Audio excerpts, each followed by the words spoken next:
Bonsoir à tous.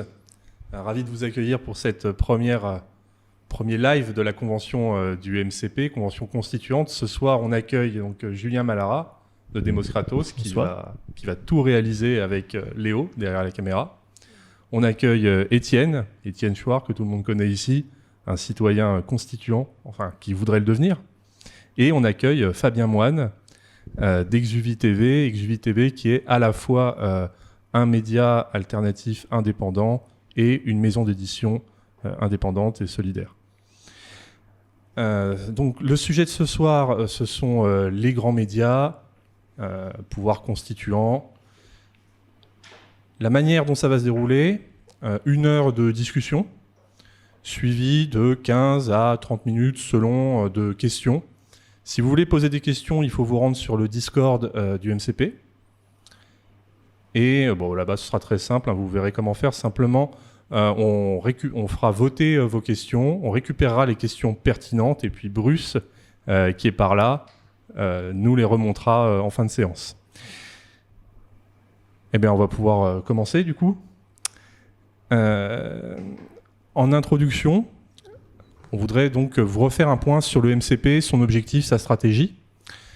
La stratégie MCP, c'est de nous rassembler tous derrière une revendication commune qui soit à la fois unitaire et qui change tout, pour permettre, comme dirait Étienne, qu'on pousse enfin tous ensemble sur la porte pour sortir de la prison politique dans laquelle nous sommes. Cette revendication commune, on l'a identifiée comme étant le RIC constituant. C'est légèrement plus que ça si on veut, mais c'est la simplification de notre socle commun. Et donc, notre objectif, c'est la reprise du pouvoir constituant, qui est en fait le pouvoir pour les citoyens de décider eux-mêmes de la règle du jeu. Alors, le pouvoir constituant n'est pas que dans la Constitution, néanmoins. Il est également, on le sait, dans l'Union européenne. Il est également, peut-être surtout, dans les grands médias. Et donc, ce soir, ce qu'on voudrait faire, tous ensemble, c'est réfléchir à cette question. Est-ce qu'il faut ou pas amender ce socle commun qui est concentré sur le RIC constituant en lui rajoutant la question de l'indépendance des médias? Et là-dessus, je vais donner la parole à Étienne Chouard.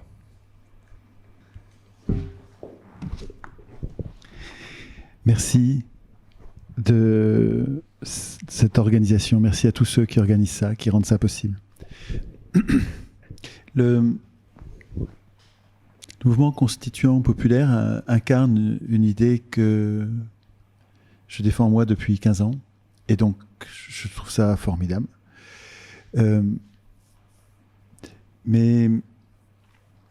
Et d'ailleurs, il me pousse, les gens qui ont imaginé ce mouvement me poussent à changer d'avis, à me transformer moi-même, parce que jusque-là, depuis 15 ans, j'étais plutôt sur l'idée d'une assemblée constituante tirée au sort pour réécrire le contrat social.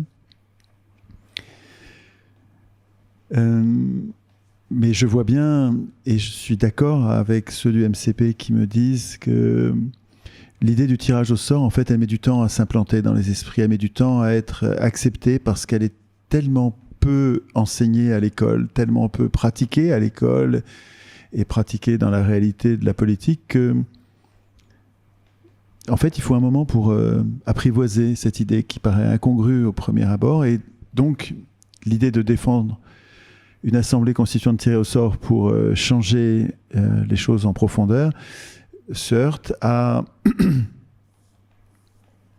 la nouveauté de cette idée qui demande du temps pour l'apprivoiser.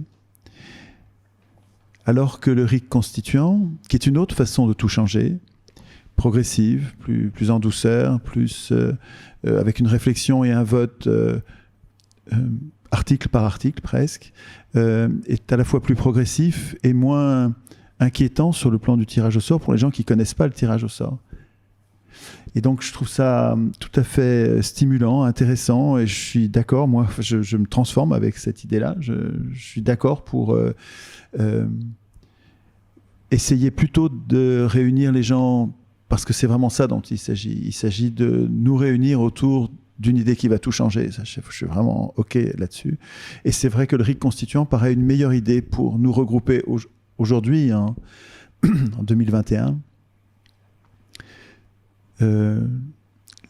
L'état de l'opinion sur le tirage au sort fait que c'est sûrement une meilleure idée de défendre le RIC constituant que l'Assemblée constituante tirée au sort. Ceci dit, il s'agit de donner au peuple une puissance de décider, donner une puissance à son opinion. Mais cette opinion doit être éclairée. Or, l'état actuel des médias, qui sont tous achetés par tous, hein, les exceptions sont tellement rares qu'on peut vraiment... Les médias sont tous achetés par 9 personnes les plus riches du pays, ce qui donne à ces personnes la capacité de nous mettre la tête à l'envers, c'est-à-dire de nous conduire à voter contre nos intérêts. Et dans ce contexte, donner une puissance de décider à une opinion qui n'est pas éclairée, je trouve ça extrêmement dangereux. La solution simple, c'est dans les articles du RIC, dans l'article qui met en place le RIC constituant, il faut qu'il y ait un alinéa qui concerne les médias et qui interdit l'appropriation privée des médias. Alors, il y a plusieurs possibilités, on en parlera peut-être tout à l'heure, hein. Moi, j'ai déjà rencontré plusieurs possibilités, plusieurs alternatives, plusieurs propositions d'émancipation des médias des pattes des plus riches. Il faut aussi, bien sûr, émanciper les médias des pattes du gouvernement. Il ne faut pas que le gouvernement puisse contrôler les médias, bien sûr. Il faut que les médias soient indépendants, mais vraiment indépendants. Et il me semble que un mouvement constituant populaire devrait intégrer ça dans sa plateforme. C'est-à-dire qu'on ne peut pas juste défendre le RIC avec des outils de formation de l'opinion, parce que les médias, c'est la presse, les radios, la télé, bien sûr, mais ce sont aussi les agences de presse, comme l'AFP, est privée aujourd'hui. Ça appartient à des riches, c'est pas du tout citoyen. Hein. Donc l'AFP, les agences de presse, mais aussi les instituts de sondage, qui appartiennent aujourd'hui aux plus riches. Enfin, c'est complètement incroyable, on ne devrait pas laisser ça, évidemment. Les instituts de sondage, les instituts statistiques, qui sont sous le contrôle du gouvernement. C'est pas normal que ce soit le gouvernement qui évalue lui-même ses propres performances, parce que ça, c'est un moyen de désinformation majeur, évidemment. Les instituts statistiques. Et puis, on pourrait réfléchir aussi à l'école. Enfin, il y a d'autres... Il y a les maisons d'édition. Enfin, c'est à nous de réfléchir, c'est au peuple, aux citoyens, de réfléchir à quels sont les médias qui sont capables d'éclairer son opinion avant de décider. Et c'est sûrement notre responsabilité de citoyens de ne pas laisser ces médias, vous voyez, au sens large, hein, de ne pas laisser ces médias dans les mains des plus riches. Voilà, donc il me semble que c'est décisif. Alors là-dessus, justement, il y a un peu de débat au sein du MCP sur le fait de garder le socle commun très simple, hein, tel qu'il est, c'est-à-dire juste le RIC constituant et l'interdiction de modifier la Constitution autrement que par validation par référendum. La question que j'aimerais vous poser, moi, Fabien, Julien, c'est est-ce que vous estimez que le RIC, éventuellement, serait suffisant comme revendication parce qu'il permettrait, en admettant qu'on arrive à l'imposer, donc qu'on est vaincu, au moins sur une courte période, le système médiatique, qui clairement, a priori, ne veut pas, hein, qu'on l'impose, est-ce que ça suffirait à dire, en fait, on aurait une période où on pourrait parler des médias, peut-être tout de suite après, mais on n'a pas besoin de les inclure dans le socle commun, ou est-ce qu'au contraire, il y a un vrai risque à ne pas les inclure dans le socle commun immédiatement ? Je vais commencer par toi, Fabien, si tu as un avis sur la question. Oui, bien sûr. Étienne, il utilise souvent le terme de vigilance pour le citoyen, dans le sens où il doit être vigilant sur les politiques qui sont élus, ou par lui, ou dont il a la charge de s'informer. Je pense que pour les médias, c'est la même chose, c'est deux parallèles.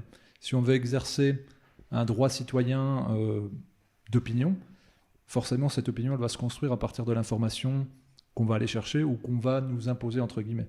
Parce que c'est vrai que c'est dur de s'extraire des médias, donc il faut que ça soit concomitant comme action. C'est tellement long le travail de désappropriation des médias, il y a tellement une crédibilité entre guillemets qui s'est érigée historiquement qu'il y aura déjà un travail de déconstruction avant de réoccuper le terrain avec une alternative, on va dire, plus libre et plus citoyenne, que plus tôt on le fait, mieux ce sera. Si on demande aux gens de s'exprimer pour voter une loi ou alors décider par rapport à un tirage au sort, il faudra que ce qui émane d'eux proviennent d'une réflexion suite à des informations qui ont eu le temps d'être digérées. Et ça va prendre beaucoup de temps. Donc plus tôt on le fait, mieux c'est. Et puis je pense que la crise qu'on traverse actuellement a montré les limites des médias, notamment sur les financements.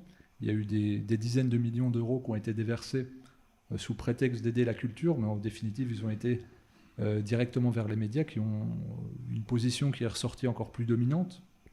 Et puis on voit bien que c'est le canal d'information. Même quand on dit aux gens « Est-ce que vous croyez ce qu'il y a dans les médias ?», un Français sur 2 dans la rue dit non. Pourtant, on regarde quand même ces médias. Donc il y a une telle attache historique, quotidienne, presque hypnotique, que plus tôt on le fait, plus on aura de chance ou de qualité, en tout cas, sans juger de ce qui est bien ou pas, mais de qualité d'expression de l'individu, puisqu'il aura eu un vrai pluralisme en face de lui. Donc plus tôt on le fait, plus on aura un individu souverain dans sa réflexion. Je prends la suite. Avant de parler de la question des médias, je voulais juste revenir vite fait sur ce que tu disais sur le tirage au sort, que c'était une idée où tu avais l'impression que les gens autour de toi te disaient que c'était trop novateur, que c'était trop compliqué pour les gens d'imaginer. Enfin, moi j'ai envie de dire, Emmanuel Macron a fait du tirage au sort avec la Convention citoyenne pour le climat. Emmanuel Macron a fait du tirage au sort avec les 35 citoyens là, pour leur demander comment gérer le coronavirus et tout ça. Donc je veux dire, si même Emmanuel Macron, qui n'est pas le plus grand révolutionnaire de tous les temps, utilise le tirage au sort parce que, et c'est dans son discours, parce que ce serait représentatif de la population française, et ben je pense que les Français commencent à être assez prêts pour cette idée, quoi. Je veux dire, c'est devenu presque mainstream. Si je peux me permettre, c'est le sujet d'un débat de demain, donc voilà. on va recentrer sur les médias. Mais du coup, c'était juste pour réagir à ça où ça m'a fait tiquer. Mais par contre, sur la question des médias, effectivement, moi je pense qu'il faut l'inclure directement dans le RIC, ne serait-ce que pour, dès le début, dire ça va être un problème majeur. Si on dit on le fera plus tard, une fois qu'on a le RIC, on réforme les médias après, il y a un risque que les gens oublient et fassent d'autres choses avant. Alors que si on le met dès le début, même si ça passe pas au final ou quoi que ce soit, il faut dès le début affirmer les médias conditionnent les gens, il faut faire attention, le RIC marche pas s'il y a des médias corrompus. Par contre, là où j'aimerais rajouter quelque chose de différent, c'est que là, le titre de notre conférence, c'est « Les grands médias, pouvoir constituant ». Mais en fait, il n'y a pas que les grands médias, les petits médias et les réseaux sociaux notamment ont un énorme pouvoir constituant aujourd'hui. Quand on voit constituant dans le sens constituant des idées des gens.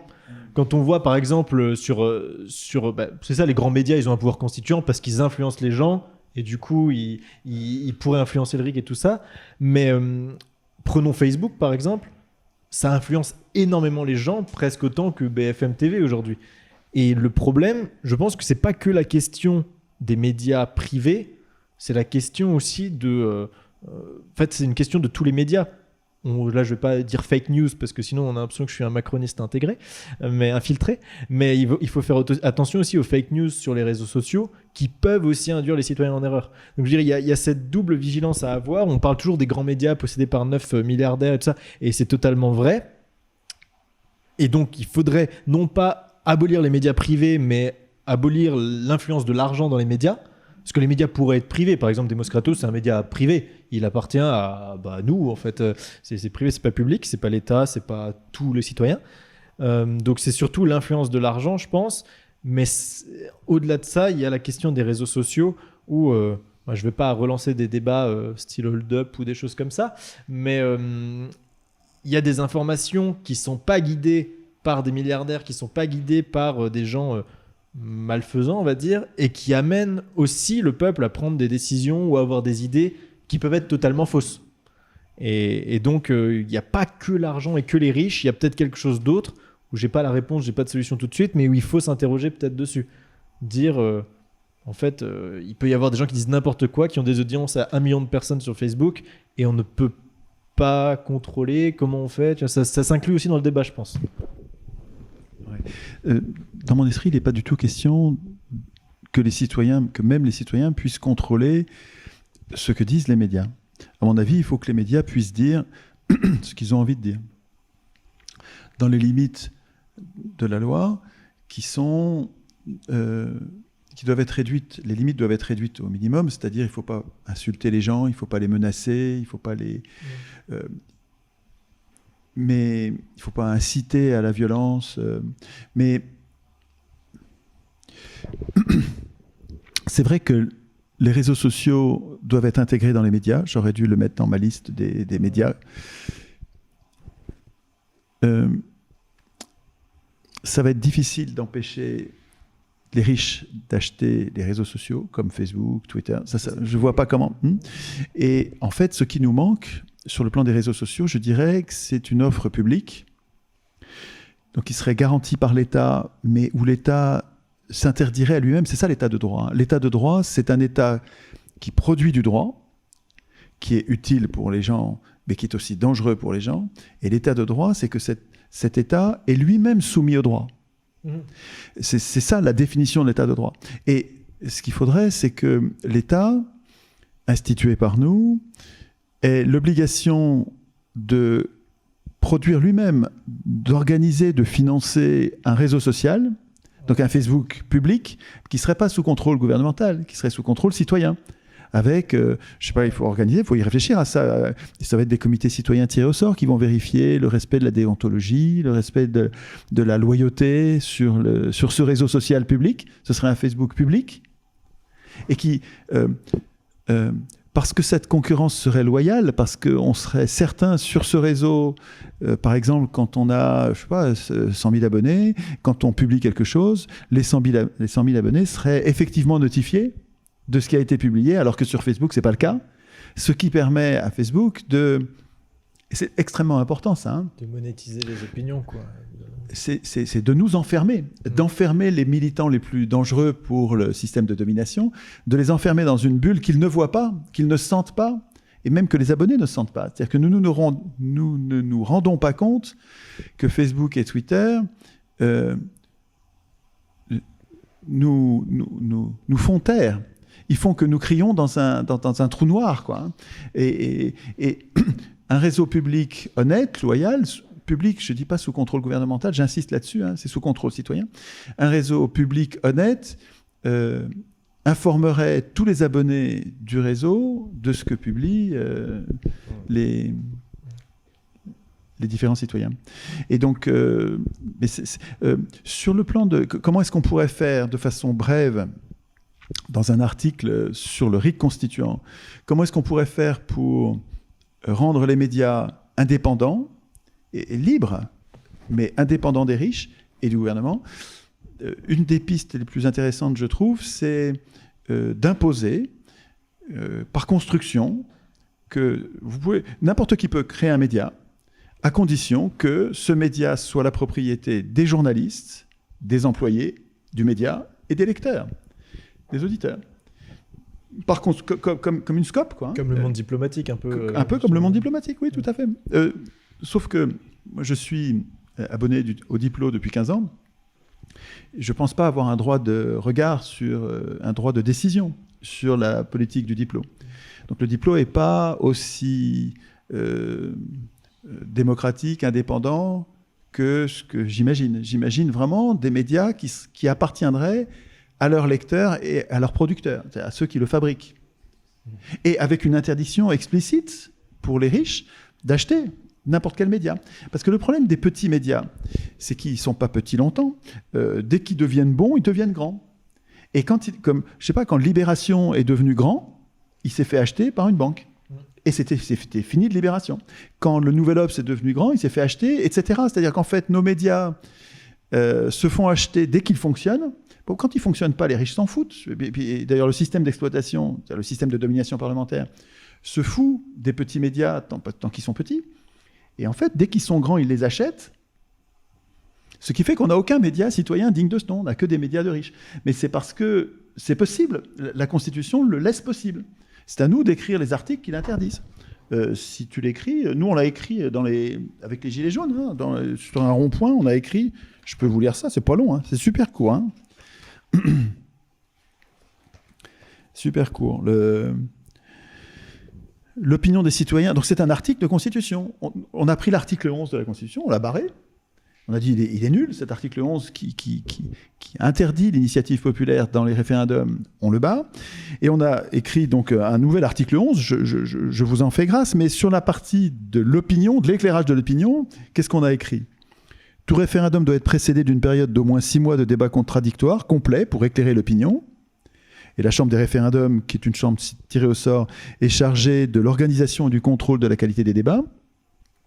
Donc ça, c'est une institution de débats loyaux avant tout référendum. Et puis, deuxième alinéa, super important, l'opinion des citoyens doit être honnêtement et complètement éclairée en toutes circonstances.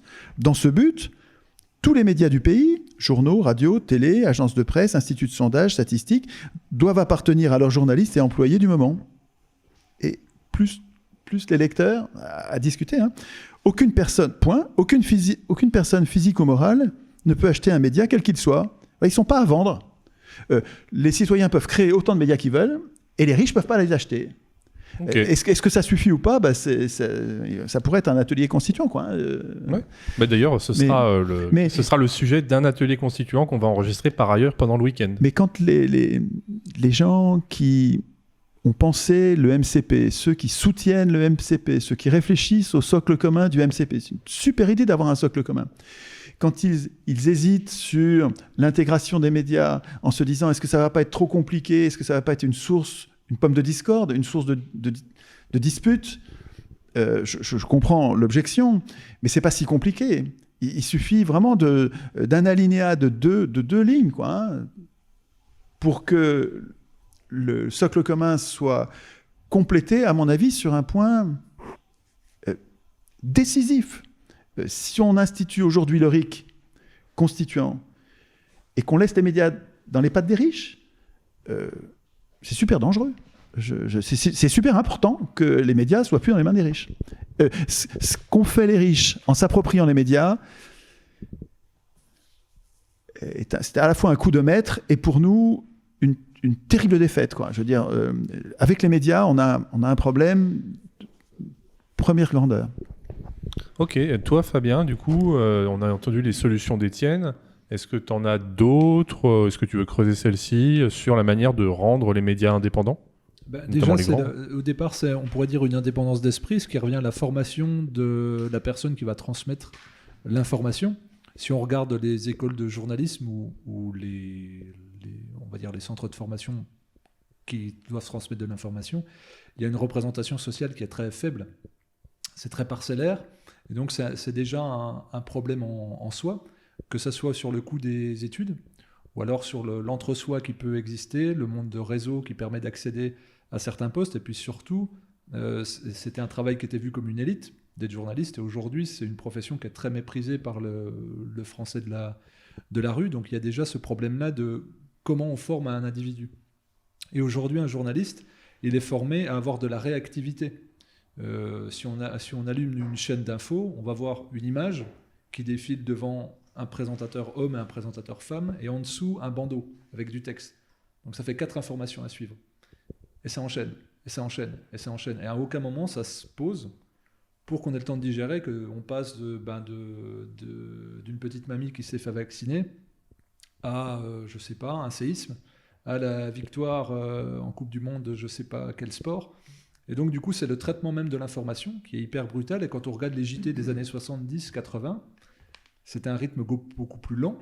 Donc, il y a une éducation à l'information qui doit être refaite, je dirais malheureusement. Et ça, pareil, ça prend du temps. Donc, la réforme des médias doit s'accompagner aussi d'une réforme de la perception et de la consommation de l'information. On parlait des réseaux sociaux, on s'informe en scrollant, on vérifie plus, ce que disait Julien aussi. Il y a aussi quelque chose de l'ordre de la vérification. Et même le journaliste, on lui dit, prends les informations des agences de presse. Donc il y en a 3 en France, mais comme l'a dit Étienne, elles sont privées, donc il y a du conflit d'intérêts dedans. Et c'est que les personnes avant qui étaient responsables des agences de presse étaient des journalistes de terrain, donc avaient l'habitude de traiter de l'information, et aujourd'hui ce sont plus des agents administratifs.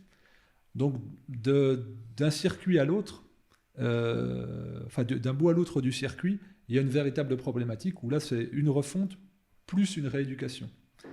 Et je pense que se réapproprier cette information-là, c'est l'aspect fondamental, et il faut que l'individu le souhaite, et soit pas simplement consommateur, mais acteur en faisant la démarche d'aller.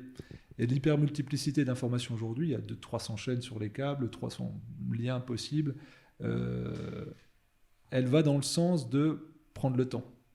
Et je dirais que ça c'est révolutionnaire. Prendre le temps, c'est révolutionnaire. Et j'invite vraiment les gens qui nous regardent à aller sur le site de l'INA et regarder les interviews des journalistes, les débats contradictoires. Aujourd'hui, on ne tire rien des débats, parce que les journalistes lancent des pics, relancent des pics, et au final, les informations sont extrêmement diluées. Moi, c'est plutôt de ce point de vue-là, à partir de la fondation, la formation à l'information, que ce soit pour celui qui la transmet, le journaliste, ou celui qui la reçoit, de faire une éducation à l'information. Et ça me semble absolument fondamental. Il y avait des émissions avant qui le faisaient, je me rappelle, c'était sur Canal+, c'était l'œil des médias, je ne sais plus comment ça s'appelait. Enfin bref, c'était bien, c'était un petit tour d'horizon qui nous permettait de voir qu'il y avait des différentes approches. Et aujourd'hui, c'est très uniforme. Au sens propre comme au sens figuré, tout le monde est habillé un peu pareil. C'est des costumes gris anthracite, bleu marine, à peu près le même discours, le même ton, les mêmes accroches, la même rhétorique calquée sur la société américaine, et au final, l'information, elle devient ce que les situationnistes dépeignaient dans les années 70, du spectacle en fait. Et donc du spectacle visuel, c'est flashy, c'est ultra animé, c'est en direct, ça rebondit, il y a des intervenants de plateau, mais au final, on n'apprend pas grand-chose. Et sortir du spectacle, à mon avis, ça demande beaucoup d'efforts. Parce que le premier média qui va s'y mettre, on va tout de suite voir le rythme retomber, et ça va être... il va dissonner. Mais je précise quand même, il y a une lueur d'espoir dans tout ça.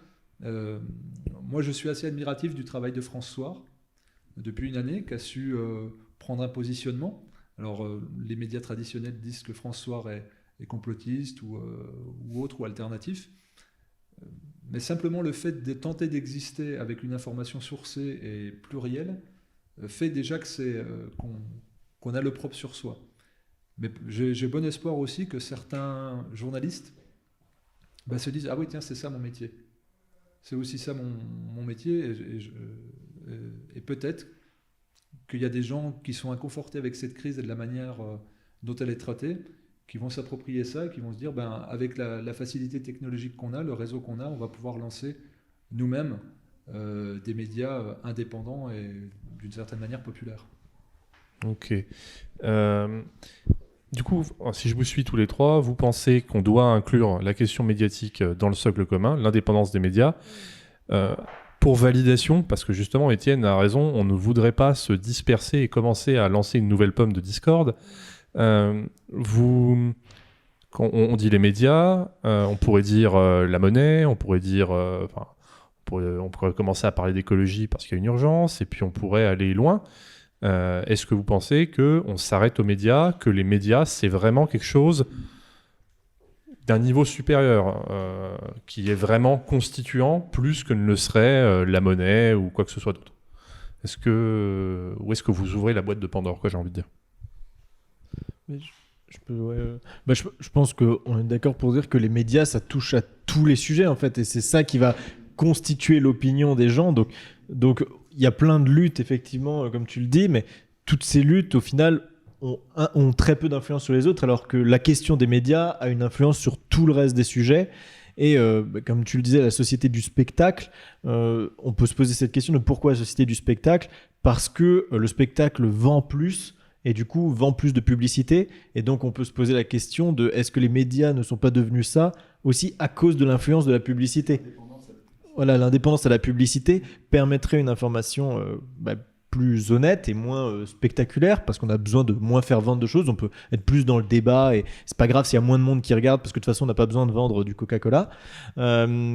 Et donc je pense vraiment que oui, le RIC et les médias, c'est éminemment lié. C'est comme l'élection et les médias, c'est pareil en fait. C'est quand il y a eu la Révolution française, il se posait peut-être moins la question des médias, mais Mais il se posait déjà la question, voilà, il y a moins de médias, mais il se posait quand même la question des journaux.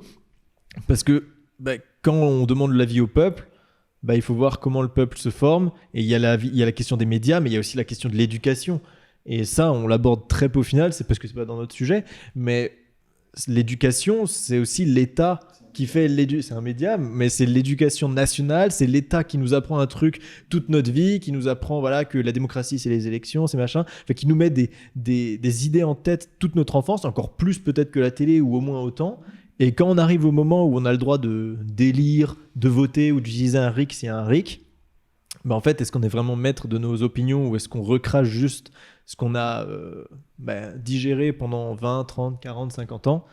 Donc, quand je pense qu'il faut vraiment, quand on dit médias, pas juste penser aux médias des ultra riches, mais il faut penser aussi aux médias des pauvres avec les réseaux sociaux, mais aussi aux médias de l'État avec l'éducation nationale. Et c'est tout ce qui touche à la fabrication des consciences, quoi. Ouais. D'accord. Alors, simplement, par exemple, nous, dans notre socle commun, on a dit il faut le RIC constituant, on a dit qu'il devait être écrit par les citoyens, on n'a pas défini quel serait ce RIC. Pour les médias, j'imagine qu'on ferait pareil. On dirait il faut l'indépendance des médias, mais on pourrait guère aller au-delà parce qu'on voit que tout de suite, là, il y a un débat beaucoup plus important.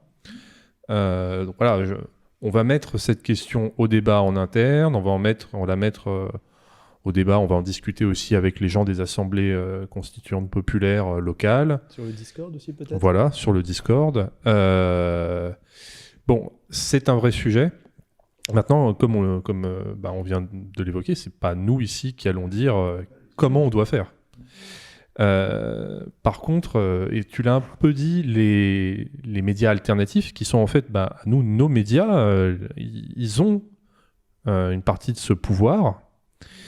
Et du coup, j'aimerais, si possible, Julien et Fabien notamment, Étienne, que tu rebondisses dessus, que vous nous disiez un peu, pour ceux qui voudraient faire de l'information, vous donniez quelques éléments de votre parcours ou de la manière dont on peut construire une information alternative, puisque c'est votre domaine, quoi.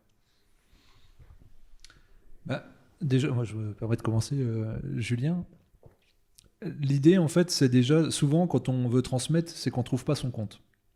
Ça part souvent de là, en fait. On cherche des informations, on se rend compte qu'on a du mal, et pour en discuter avec la plupart des personnes, c'est d'essayer de catalyser un point de vue subjectif qui nous semble absent d'un espace médiatique dominant pour apporter sa pierre à l'édifice. Donc ça part toujours d'un souhait, que ça soit collectif ou individuel, d'un manque, et puis vraiment quelque chose qui est assez viscéral. De manque de nourriture d'information. Pour ma part, c'était sur la santé. Là, on le voit bien par cette crise, on parle de maladie, mais on ne parle pas de santé. Et moi, dans ma représentation, c'était de dire, l'individu qui n'a pas un corps optimum, il ne peut pas réaliser ses attentes. Il ne peut pas s'accomplir, en fait. Donc, avoir la santé, l'autonomie de santé, c'est quelque part être libre d'épanouir sa conscience et d'être en marche dans la direction de son existence. Alors après, la chance qu'on a dans notre époque, c'est qu'il y a une facilité technologique. Là, c'était impensable, il y a presque 15 ans de faire ce qu'on fait. C'est-à-dire là, avec des moyens très réduits, peu chers, même il y a 5 ans. C'est-à-dire on a une capacité de s'autonomiser en matériel, de s'auto-former pour pas grand-chose. Et donc, le fait de comment je passe à l'action, on peut déjà l'enlever. Après, c'est le pourquoi. Qu'est-ce que je souhaite apporter ? Et là, on se retrouve, est-ce que c'est une représentation égotique de l'information que je vais diffuser, ou alors est-ce qu'on est dans l'altruisme ? Et là, on en revient à une question qui est profonde, et ça rejoint un petit peu ce que disait en préambule Étienne, en disant le tirage au sort est peut-être trop violent au départ, et il faut passer par là, tout simplement parce que c'est un changement de paradigme. Et on se dit, est-ce que je suis responsable de ma vie, ou est-ce que j'attends qu'on vienne vers moi ? Eh bien, que ce soit pour les lois qui sont décidées ou que ce soit pour les informations qu'il va avoir, à un moment donné où je me positionne, où je suis simplement en réception. Et quand on regarde les médias alternatifs, ce sont souvent des gens qui mettent le pied dans la porte, qui ont une motivation, parce que quelque part, on est plus, au départ au moins, contre quelque chose que pour. Et je trouve ça dommage. En fait, c'est souvent une colère, un manque, hein. Faut pas le nier, hein, surtout dans l'époque, c'est de dire plutôt générer quelque chose de positif. Et c'est pour ça que des éléments comme le RIC, pour moi, amènent tout de suite quelque chose de positif. Les débats sont tout de suite plus calmes et posés.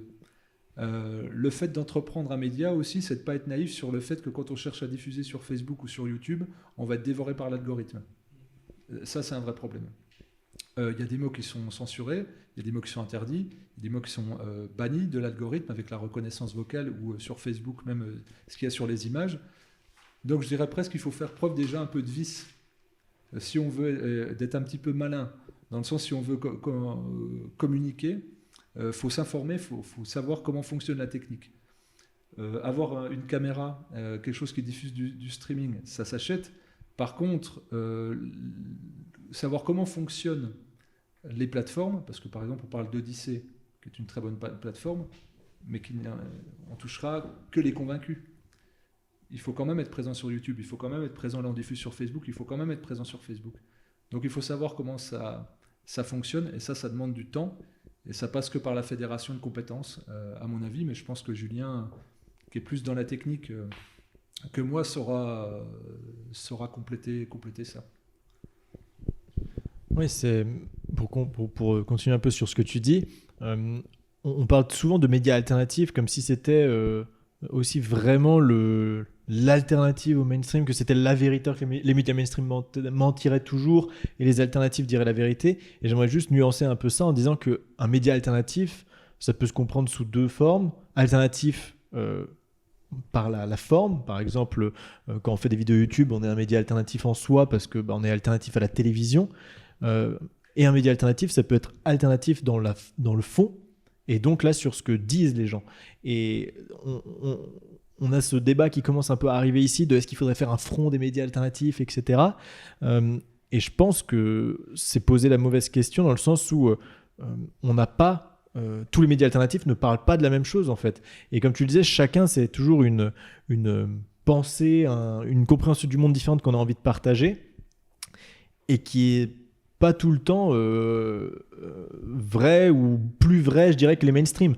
Et ça, il faut vraiment qu'on le comprenne. C'est-à-dire que c'est pas parce que quelqu'un fait une vidéo sur Facebook que du coup il est alternatif, que du coup c'est plus juste que ce que dit BFM. Et ça, j'ai tendance à voir sur les réseaux sociaux qu'en fait on va donner du crédit à des gens qui vont être alternatifs plutôt qu'à des médias mainstream, mais sans faire toute la démarche de vérifier la source. Et donc ça c'est très important en fait, c'est de ne pas dire l'alternative c'est trop cool et le mainstream c'est caca, mais de dire en fait il y a des problèmes dans les deux. Et les alternatifs notamment, un des gros problèmes qu'ils ont et que moi j'ai eu pendant longtemps et que j'ai très certainement encore, et c'est ce que tu soulevais un peu, la dépendance à l'algorithme. Et cette dépendance à l'algorithme, elle est liée aussi à quelque chose qui s'appelle la dopamine. C'est notre cerveau qui nous donne du plaisir à certains moments. Il y a Arte qui a fait une super série là-dessus d'ailleurs. Et quand on est sur YouTube, à chaque vue qu'on a, notre cerveau nous donne de la dopamine. À chaque like, nous donne de la dopamine. Pareil sur Facebook. J'ai pas besoin d'expliciter ça à 20 ans, mais vous savez bien que quand vous postez votre photo de profil et que vous avez 20 likes, à chaque fois c'est de la dopamine et vous êtes content. Et en fait, ça, c'est un piège pour les médias alternatifs parce qu'on a tendance, du coup, non plus à faire beaucoup de vidéos et à choisir nos sujets pour plaire à des publicitaires, mais à faire des sujets, etc., pour buzzer et déclencher notre dose de dopamine.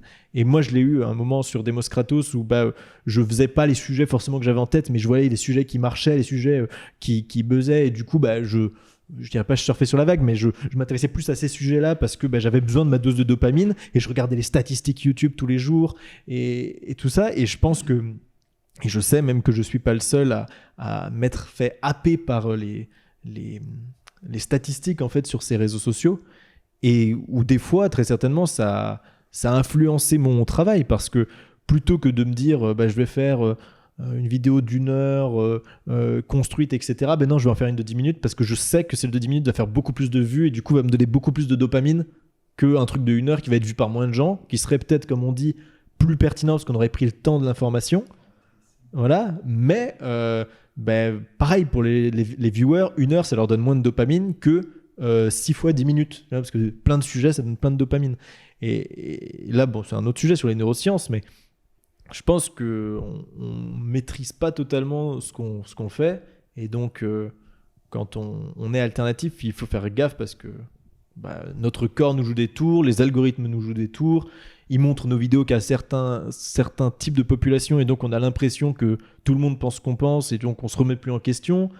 Ça, c'est des choses comme ça que les médias mainstream ont peut-être moins comme problème parce que eux ils jouent pas tellement à la dopamine de la visibilité mais plus à la dopamine de l'argent.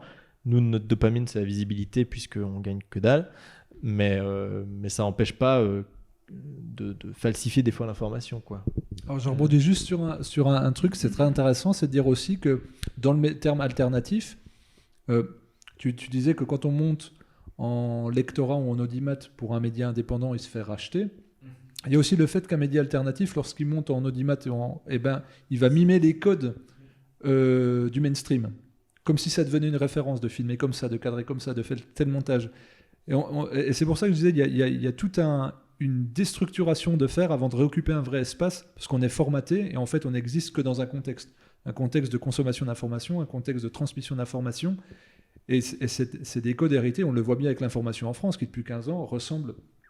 Les plateaux, avant c'était un homme ou une femme, c'est encore le cas sur TF1, mais maintenant c'est un homme, une femme, comme aux États-Unis. Et puis, tac, ça joue au ping-pong, des petites blagues pas drôles. Mais en fait, on est tranquille et puis on se laisse porter par l'information, on regarde ça, un petit sourire, on mange sa soupe et on regarde. Alors qu'avant, il y avait plus de sujets longs. Et aujourd'hui, quand je regarde certaines chaînes YouTube que je suis, quand elles prennent de l'audimat, il y a une tendance, alternative évidemment, à aller vers ce schéma-là, qui est du mimétisme, comme si en fait, je me pose la question, est-ce que je ne suis pas alternatif par défaut ? Est-ce que si j'avais eu ma chance dans le mainstream, je n'y serais pas allé ? C'est pour ça qu'on en parlait tout à l'heure avant de prendre là, le live. Fondamentalement, il y a un travail de polissage de l'ego nécessaire. Et ça demande une éducation et un renversement de contexte. Comme le disait Étienne, l'éducation, de dire tu as le droit d'être deuxième et de ne pas être premier. C'est déjà ça. Et tu n'as le droit de ne pas être spécialement d'accord avec cette façon de faire. Il y a derrière l'universalisme, il y a quand même un hyper-conditionnement sur une façon de faire. Et on le voit avec YouTube, qui était quelque chose, qui était une plateforme alternative. C'est 14 ans YouTube. Hein, c'est pas, pour moi, on est sur une dominante mainstream. Et quand on regarde tendance, on est sur la société du spectacle de A à Z avec les mêmes codes que le mainstream. Ok. Alors, ouais, bon, on fait ce qu'on peut. Hein. Je vais vous donner un peu de dopamine quand même. Toi, tu fais un peu plus de 100 000 abonnés. Toi, un peu plus de 50 000. Sur les bonnes vidéos, c'est vrai que toi, tu fais parfois quelques millions de vues. Et néanmoins, notre influence est assez faible. C'est-à-dire qu'on est quand même très loin, on semble très loin de renverser le système. Tu disais tout à l'heure que la question, c'était peut-être pas celle d'un front des médias alternatifs. Alors, on pourrait juste reconditionner un petit peu et dire d'un front de médias alternatifs, voilà, pas de tous, mais d'un certain nombre de médias alternatifs choisis, qualitatifs, divers, mais qui se rassemblent autour du socle commun qu'on a évoqué.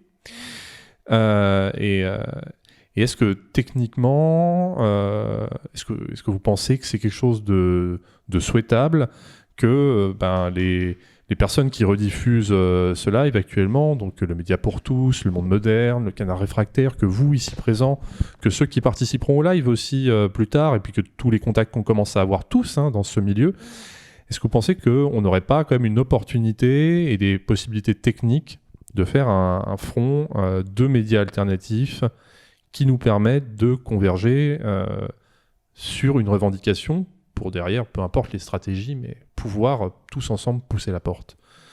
Étienne, je sens que tu as envie de rebondir.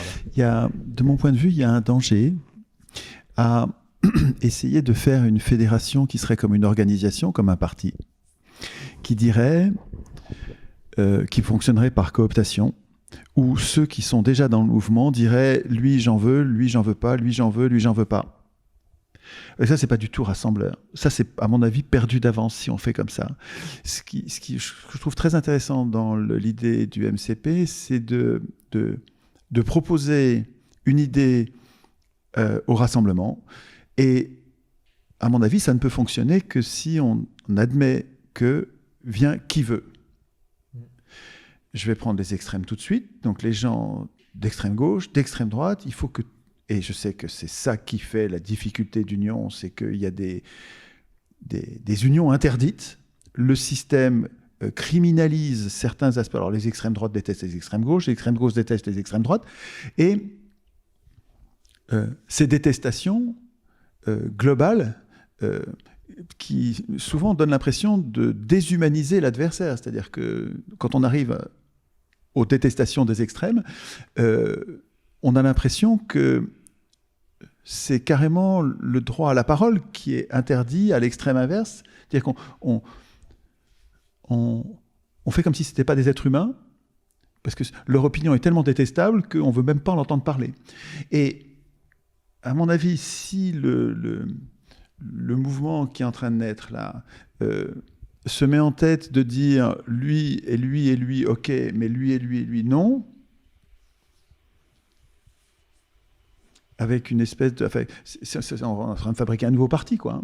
Et si c'est un parti, c'est le contraire de l'union, quoi. Un parti, c'est une machine qui, indépendamment de ses membres, c'est pas une question de... Quels que soient ses membres, le parti va détester les autres partis pour pouvoir survivre. Pour exister, il va falloir que tous les autres partis deviennent des ennemis. L'idée, ce qui me semble vraiment très séduisant dans l'idée du MCP, c'est de ne pas être une organisation qui cherche à gagner une élection et qui donc se bagarre contre ce qui existe déjà.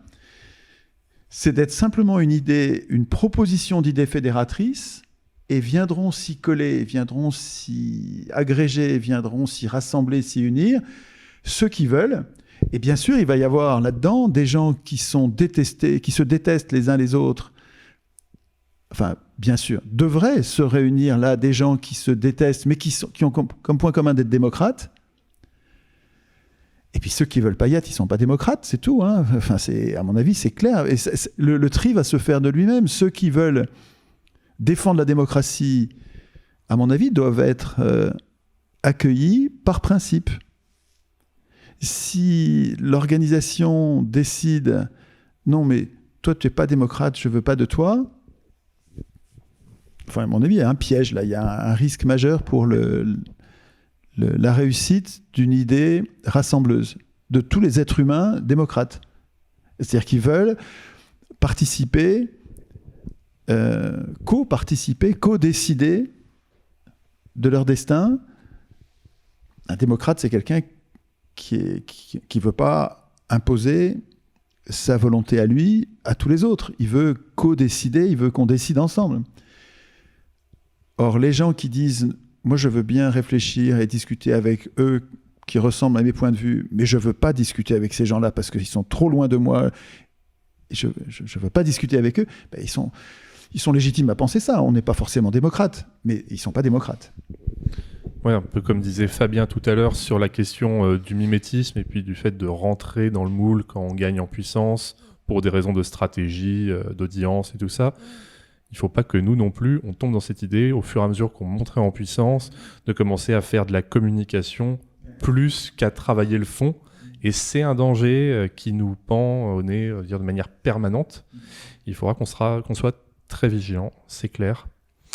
Alors, sur le fond, on est, je pense, très d'accord avec toi, même si on pourrait basculer, donc il faut toujours qu'on fasse attention.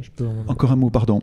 Surtout que la définition du mot extrême droite est quand même incroyablement élastique et à géométrie variable.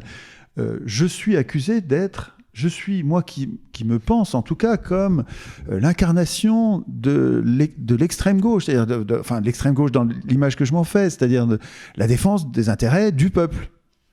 C'est ça la gauche, quoi. Hein. Et que moi je puisse être traité d'extrême droite, ça montre que le qualificatif d'extrême droite, il faut pas que je dise de gros mots, mais ça vaut rien, quoi. Hein. C'est tellement utilisé à contre-emploi pour désigner finalement les vrais opposants du système de domination parlementaire que, enfin, à mon avis, il faut pas se servir de ce mot-là comme critère pour savoir si on va fabriquer un mouvement démocrate ou pas. Enfin. C'est pour ça, si je peux réagir là-dessus, quand tu dis que ceux d'extrême gauche qui veulent pas parler à ceux d'extrême droite, par exemple, ne seraient pas démocrates, moi je pense que c'est faux, à mon sens. Tu vois, quand on dit un front des médias alternatifs, moi je pense que ce serait plutôt des fronts de médias alternatifs. Et du coup, en fait, qu'on choisisse ces combats. Par exemple, je sais pas si vous connaissez Imago, c'est une plateforme, un peu un Netflix citoyen, dans lequel il y a plein de médias alternatifs qui se sont réunis, donc des médias qui parlent d'écologie, de transition citoyenne, démocratique. Et pour le coup, là, c'est des médias alternatifs qui se sont unis à un moment précis, qui ont fait un front pour un projet qui est la transition écologique et citoyenne. Et là, personne s'engueule sur lui et d'extrême droite, d'extrême gauche. Mais parce qu'on ne parle pas de ça, en fait. On a juste dit, là, on se réunit sur ça. Et là, je pense que c'est pareil pour le RIC. Personne ici ne dit qu'on est d'extrême gauche ou d'extrême droite. Enfin, entre nous, je veux dire, nous, on dit juste qu'on est pour le RIC. Et donc, pour le RIC, il faut faire un front de médias alternatifs pour le RIC, mais on ne pourra jamais faire un front pour tous les sujets. En fait, il va y avoir plusieurs fronts par sujet. Et donc, ceux d'extrême gauche qui ne veulent pas parler à ceux d'extrême droite, en fait, ils peuvent être démocrates, à mon sens, mais ils vont juste faire un front autrement, avec peut-être que des gens d'extrême gauche, mais ils vont peut-être aussi parler du RIC. J'ai plein d'amis qui sont d'extrême gauche et m'engueulent parce que je viens ici, parce qu'il y a des gens d'extrême droite et tout, et je leur dis, mais en fait, l'idée est bonne. Ils me font, oui, l'idée est bonne du RIC. Je fais, parlez-en de votre côté. Si vous voulez pas venir ici en parler, c'est peut-être pas votre front. Créez un front aussi de votre côté. Et on le voit qu'en fait, le front du RIC, il est un peu partout. Il est là, ici, mais avec Étienne, on s'est déjà croisé à plein d'endroits où on parle du RIC et c'est jamais les mêmes personnes, parce qu'en fait, il y a plein de fronts qui parlent du RIC, certains qui sont plus de droite, plus de gauche. En fait, on s'en fout, même ça veut rien dire. On parle du RIC, on parle pas de droite ou de gauche. Mais donc voilà, je pense que Oui, c'est alors, d'être unis. Oui, mais si, parce que des fronts peuvent être unis sur une idée. C'est-à-dire que tu vas avoir les mecs d'extrême gauche qui vont parler du RIC, les mecs d'extrême droite qui vont parler du RIC, et le moment où on va devoir vraiment prendre une décision sur le RIC, les idées auront été réfléchies, et là, à ce moment-là, ils vont pouvoir parler. Mais ils sont pas obligés de parler dès le début. Et c'est à ça que sert le MCP, justement. C'est ça l'idée du MCP, c'est justement de donner un endroit, un centre symbolique à tous ces gens qui ont plein d'idées législatives, d'ailleurs souvent de gauche ou de droite ou écologiques, de leur donner un endroit pour se réunir sur une idée centrale constituante. Donc et s'ils arrivent à le faire à d'autres endroits, à réfléchir à ces questions... Mais pour qu'il y ait une union, il faut bien qu'il y ait un lieu où on est ensemble. Mais l'union, elle sert à quoi surtout, c'est ça? Est-ce que l'union, elle sert à gagner une élection? Est-ce qu'elle sert à... Non, elle sert à donner une puissance à l'éducation populaire qui permette de préparer la révolution. Mais est-ce que la puissance, elle est dans la centralisation, ou est-ce qu'elle est dans la décentralisation? Et tu vois, si tu as un groupe à Lille qui parle du RIC, un groupe à Lyon, même s'ils ne se sont jamais parlé, et même s'ils ne se servent pas du MCP, et même s'ils ne sont pas du MCP et qu'ils ne se connaissent pas, ils vont parler du RIC partout. Ils vont faire du travail déjà. Voilà, et l'idée va germer alors qu'il n'y a pas d'unification. Il y a une multiplication. Juste Fabien, sur cette question-là, est-ce que tu penses que c'est possible, quelle que soit victorieuse, une stratégie qui du coup ne serait pas celle du MCP, c'est de dire, en fait, on laisse chacun continuer à exercer dans ses quartiers, dans son coin, avec les gens qui pensent à peu près comme lui, voilà son attrait pour le RIC, mais le RIC avec des gens qui sont plutôt écolos, le RIC avec des gens qui sont plutôt anti-immigration, le RIC avec, on peut imaginer toutes les... Est-ce que tu penses que c'est jouable? Enfin, nous, clairement, on ne le pense pas au MCP, mais j'aimerais bien ton avis. En fait, comme dit Julien, la pluralité, c'est hyper sain, puis chacun peut faire ce qu'il veut. Mais dans la fédération, c'est tellement beau. Sur le principe de dire, je ne suis absolument pas d'accord avec toi sur plein de choses, par contre, on peut se fédérer et gagner en puissance, gagner en pédagogie, parce qu'on se ressemble là-dessus. L'hypermultiplicité des médias renvoie à des subdivisions d'individus, de clivages. Alors on pourrait dire avant, c'était encore pire, il y a 10 ans, il y avait 10 courants de gauche, plein de partis, etc. Il n'y a aucune efficacité. Moi, ce qui fait que je suis venu ici, c'est je n'ai pas regardé les points d'opposition, j'ai regardé les points de rassemblement. Je dirais que c'est de l'opportunisme sain. Et quelque part, c'est une démarche aussi dans ma conception de l'existence. Je vais vers les personnes, je vais vers les institutions, les organisations, où mon cœur vibre, et je ne vais pas regarder la couleur, l'appartenance, la couleur politique ou la couleur de peau, enfin, on s'en moque, on va dans l'essence des choses. Et je dirais que c'est un message envoyé. Si on veut faire de la pédagogie auprès des citoyens, des consommateurs d'informations qu'on est, de dire, eh bien, on peut le faire ensemble, ça passe aussi par des manifestations concrètes de fédération, de dire, ben oui, c'est antinomique que ce mec-là d'extrême gauche et d'extrême droite, parce que c'est des mots étiquettes. Si on dit à un d'entre nous dans les médias, ah mais oui, il a été dans un média d'extrême droite, clac, tout ce qu'on va dire est court-circuité. Alors que si on arrive, au départ, forcément, on part avec un handicap énorme, mais par la répétition, je veux dire, le spectateur ou le lecteur va voir en fait qu'un débat est possible, que c'est pas du tout polémique, que c'est pas du tout insultant ou dénigrant. Eh bien, là, on peut vraiment penser à un RIC fort, puissant, parce qu'en fait, ça s'appelle l'union.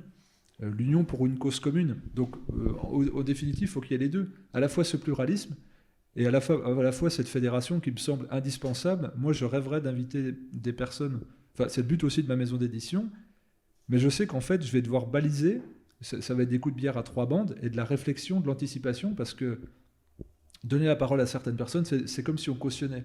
Non, un vrai démocrate, il rend la parole de l'autre possible sans dire bah, « je suis d'accord ». Et ça, je pense que dans un RIC, c'est absolument fondamental. Je dialogue avec toi parce que tu existes en tant qu'être humain et tu n'es pas une couleur politique. Et à un moment donné, c'est pas parce que dans les médias, un homme d'extrême droite, par exemple, va s'exprimer sur un sujet qui n'a rien à voir avec de politique, on va le rejeter parce que bah non, lui, c'est le diable. Et ce qui me plaît dans ce mouvement rassembleur, c'est de dire je suis pour quelque chose et au-delà de toute autre considération, puisqu'il y a une urgence à agir au nom de la démocratie et c'est le meilleur symbole d'avenir, la meilleure proposition qu'on puisse faire.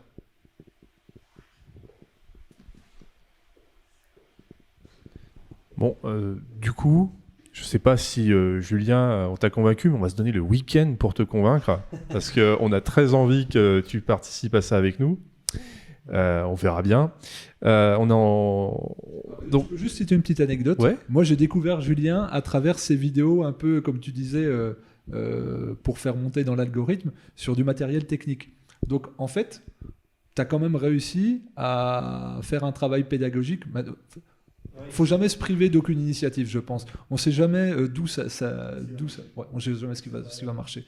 Donc la liberté de créer et la liberté de se dire, bah je vais lancer une dynamique et on verra. Voilà, c'était juste. Quand tu dis que tu vas essayer de nous convaincre de rejoindre le MCP, mais moi ce que je voulais dire, c'était pas que les gens doivent pas rejoindre le MCP, c'était de dire. Vous pouvez rejoindre le MCP, mais tous les projets, j'ai l'impression que tous les projets qui cherchent à unifier, à rassembler, tu avais des trucs style super local, je ne sais pas si vous avez entendu ça aussi, c'était pareil, une initiative pour réunir toutes les actions de désobéissance civile, un peu unifier, leur donner pas des instructions, mais des conseils un peu de manière unifiée. On a eu plein d'exemples comme ça où on a toujours quelqu'un qui s'est dit « Putain, en fait, cette idée, il faut que tout le monde s'unisse » et à chaque fois, ça casse. Pourquoi ? Parce qu'en fait, si tout le monde s'unit, ça devient des grosses structures, donc il faut des chaînes de décision ultra lourdes, il y a forcément des gens qui ne sont pas d'accord, donc ça pète. Je pense qu'on est beaucoup plus fort si on fait beaucoup de mouvements qui, chacun, peuvent fonctionner super facilement parce qu'il n'y a pas trop de monde dedans, donc il n'y a pas trop de lourdeur administrative à gérer, et ça permet aussi à chacun d'y trouver son compte. C'est-à-dire que peut-être quelqu'un dans la MCP va dire « j'aime 10% de ce qu'ils font, mais 10% j'aime pas », mais c'est pas grave, en fait, ils vont faire leur propre version, et ça servira à la cause du RIC en général, mais sans qu'il fasse forcément partie du MCP, tu vois. Oui, d'ailleurs, quand je disais de te convaincre, je voulais pas te convaincre de rejoindre le MCP, c'est pas la question. Tu veux me convaincre parce de que quoi ? notre but, c'est pas du tout de faire un front des médias alternatifs du MCP. Hein. Voilà, c'est que du des RIC. médias alternatifs se rassemblent et fassent leur plateforme d'audience commune, qui, au-delà de leurs différences législatives, soient capables de mettre en valeur leur union autour d'un point central qui est ce fameux RIC constituant. Là, tu as Imago, mais c'est pas tellement le RIC, c'est un ensemble. Mais Et Imago, est-ce c'est un qu'ils sont front capables, intéressant. par exemple, de ramener des gens d'extrême droite? C'est pas sûr. Et nous, on souhaite que ça se fasse, mais on va en Je crois qu'il parler. y en a, je sais pas. En tout cas, c'est sujet off du week-end, clairement. Essayer de déterminer comment on peut faire, avec qui on peut faire. Donc voilà, on va se donner le temps. On est d'accord avec toi sur le fait que les grosses structures très lourdes sont contre-productives, et donc il y a des artifices, des astuces à trouver pour arriver à s'unir sans que ce soit un carcan. Et on va y travailler, hein, tous ensemble ce week-end. On va prendre les questions. En attendant que les premières remontent, peut-être que Étienne, Fabien, vous voulez laisser une dernière petite information. Elles sont déjà prêtes. Bruce, tiens. Bonsoir à toutes, bonsoir à tous. Donc déjà merci à vous qui avez posté toutes ces questions sur le serveur Discord. Il y a eu un vote, donc je vais prendre celle qui est ressortie comme majoritaire. Donc c'est celle de Chouchou. Et Chouchou nous demande en fait comment réapprendre aux citoyens à penser par eux-mêmes, les rééduquer à l'esprit critique pour mieux analyser les informations. Est-ce vraiment une information, donc un fait, ou une opinion ? Alors ça va être une grande question. Juste ce que je propose qu'on fasse, c'est que chaque question, on la donne à quelqu'un. Et pour pouvoir en prendre plusieurs, vu qu'on se donne 15 à 20 minutes, moi, je pense que Fabien, là-dessus, t'avais l'air pointu. Ouais, en fait, ça m'a fait tout de suite penser au fameux mouvement esprit critique et zététique qu'on voit beaucoup.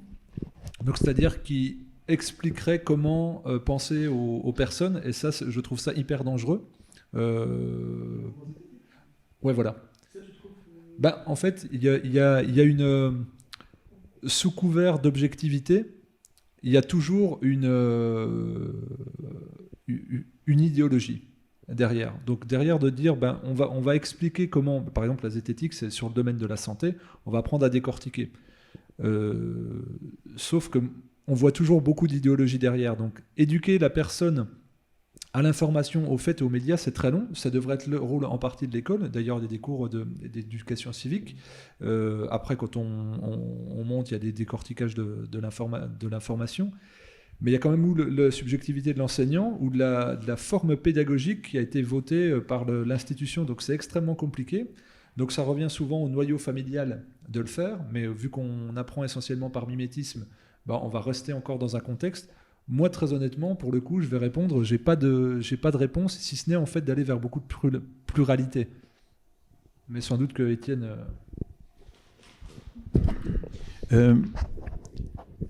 C'est une bonne question pour notre débat, parce que ça le concerne tout à fait.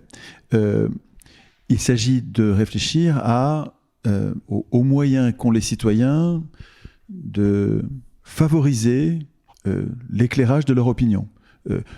Nous savons que nous voudrions décider, nous voudrions co-décider, mais nous savons que nous pouvons nous tromper. On n'est pas idiots, on sait que sur un sujet sur lequel on n'a pas travaillé, notre opinion ne vaut pas grand-chose. Il vaut mieux que notre opinion soit éclairée. Or, donc, le sujet, c'est qu'est-ce qu'on pourrait faire pour diminuer le risque de se tromper. Et les Athéniens, il y a 2500 ans, avaient déjà ce problème. Il y a longtemps qu'on sait que un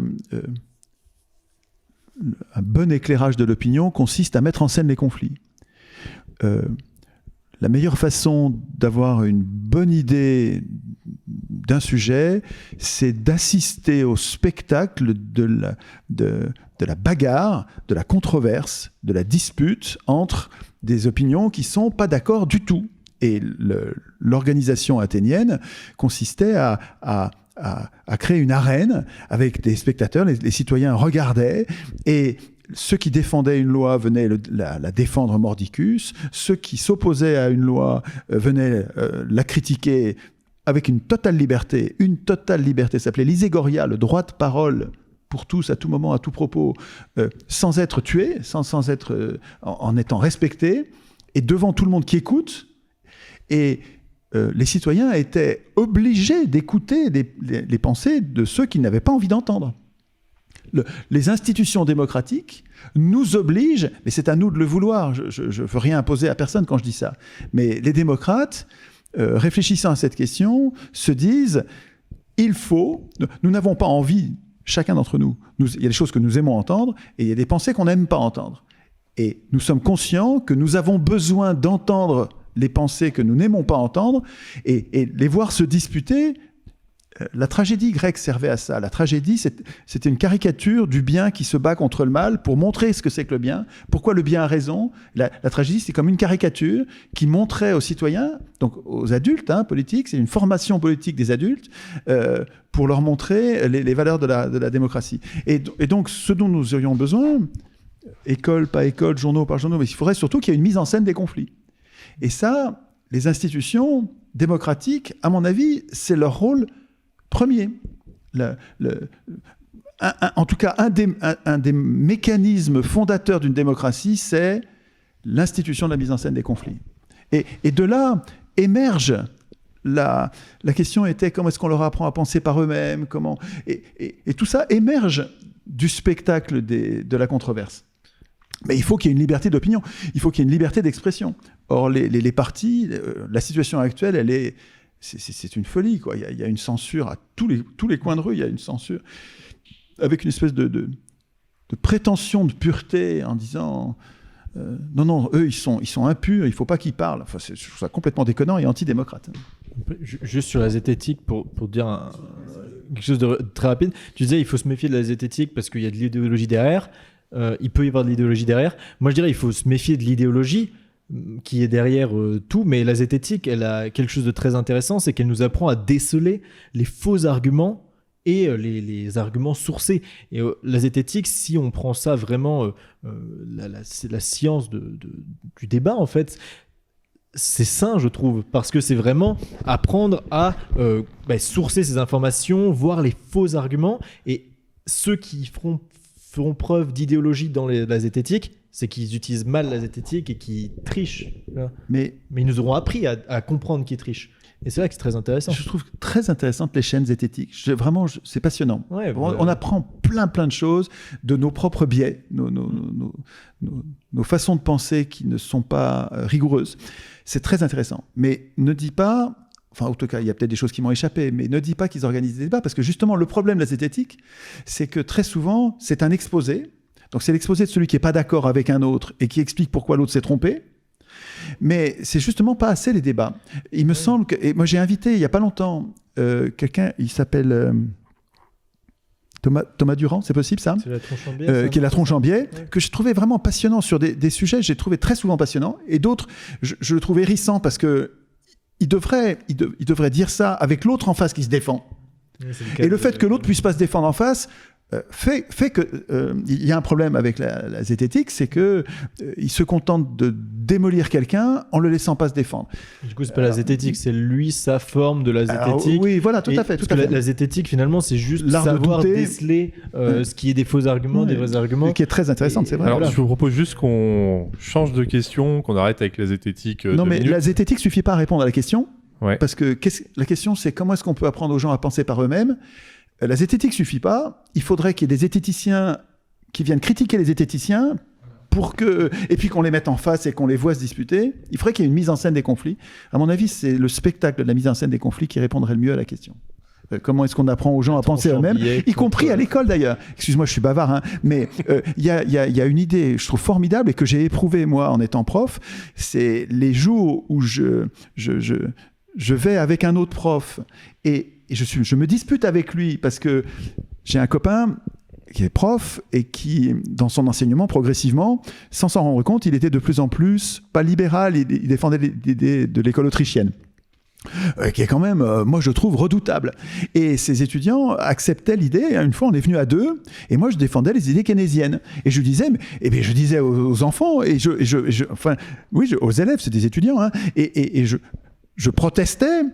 Et les étudiants adoraient la protestation. C'est-à-dire que le fait que les profs soient pas d'accord et se fight sur les idées, ça leur donnait beaucoup plus de goût. Et d'ailleurs, à Athènes, avant de décider des lois, sur l'agora, il n'y a pas que Platon qui parlait. Et Platon, il se fritait tous les jours avec Démocrite.